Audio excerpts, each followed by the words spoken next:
we need to go back to look at what the essence of Ramadan is supposed to be. And it is not something which is philosophical, difficult to understand, only people of higher learning and knowledge can grasp. No. Islam is for everybody. Allah provided this way of life for everyone.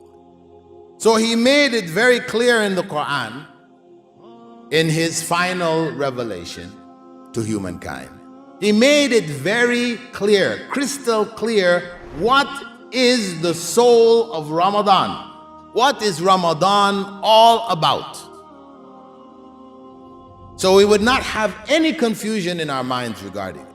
He said, يا أيها الذين آمنوا كتب عليكم الصيام كما كتب على الذين من قبلكم لعلكم تتقون. O you who believe, fasting was prescribed for you as it was prescribed for those before you, in order that you would develop taqwa, a higher consciousness of Allah.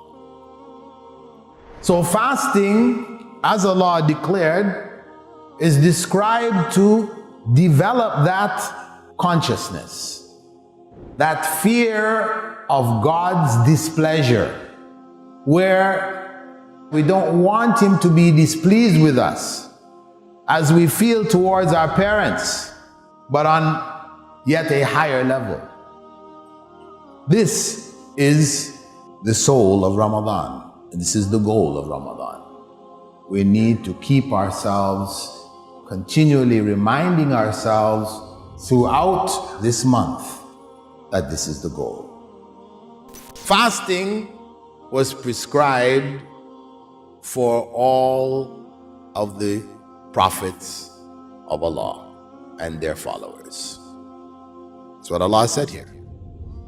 For all those who came before you, it was also prescribed.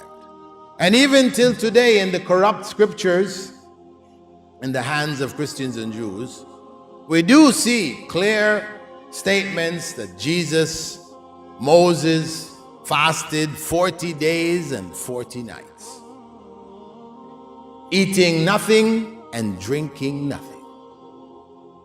Not as the Christians fast amongst the Catholics, where they don't eat meat, they just eat fish during this period, Lent. They give up something. No. They are described as not eating or drinking anything. That was the fast of Jesus. That was the fast of Moses.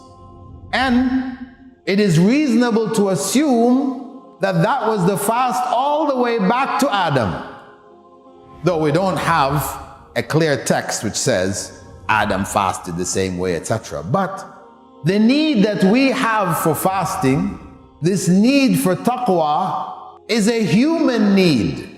So logic would tell us that it probably was a part of the religion of Islam that was revealed to Prophet Adam and all of the prophets.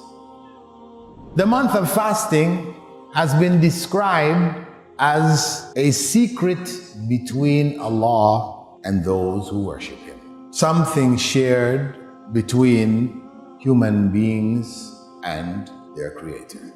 It has a special status. In fact, Prophet Muhammad ﷺ quoted Allah as saying, "As-sawmu li wa ana ajzi bih." Fasting is for me, and I will reward it. Of course, He rewards everything. And everything belongs to Him. But He singled out fasting and said, fasting is mine. It's for me. And I will reward it. So it is not surprising then when Prophet Muhammad ﷺ had said that there is a gate to paradise called Rayyan. And this gate is specific for those who fasted, specially set aside for those who fast. The fast is 24 hours. It is not of daylight hours from dawn to sunset. The fast is before and the fast is after. Meaning we should not think of the fast as just those daylight hours. Before the daylight hours, if we're up hanging out, playing cards or whatever, waiting for suhoor, no, that's a part of the fast. The night is as important as the day. How we conduct our night should be a consequence of how we conducted our day. If our night is corrupt and our day is controlled, what is going to happen at the end of Ramadan?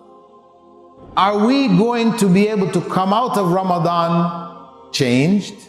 Is Ramadan going to have an impact on us? No. Because we have not treated the days of Ramadan as 24 hours. So it is important for us to engage in what we would call the complete fast.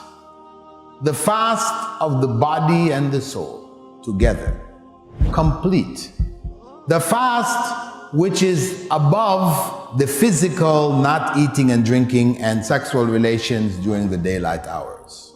And the fast of all of the body parts. The fast of the eyes, the ears, the hands, the feet, the stomach, the private parts, and the heart. How do the eyes fast? We don't watch corruption on television. Because if we're not, then our eyes are not fasting. Because the eyes are only instruments, means by which information comes in to our soul. So if we've got the door wide open for corruption, then we're being corrupted. So it means it's something displeasing to Allah. And so on and so forth. Through all of the other body parts, our ears, what we're listening to, our hands, what we take, what we give, our feet, where we're going to, our stomach, what we're eating, all of it is engaged in the fast. How we deal with people throughout the fast. If our dealings are good, then it means we're on the right track. And this was the fast of Rasulullah sallallahu alaihi wasallam. This is the way we need to follow in Ramadan so that we may achieve the goals for which Ramadan was established and made obligatory upon us for our benefit. Because Allah does not benefit from our fast. It is we who benefit.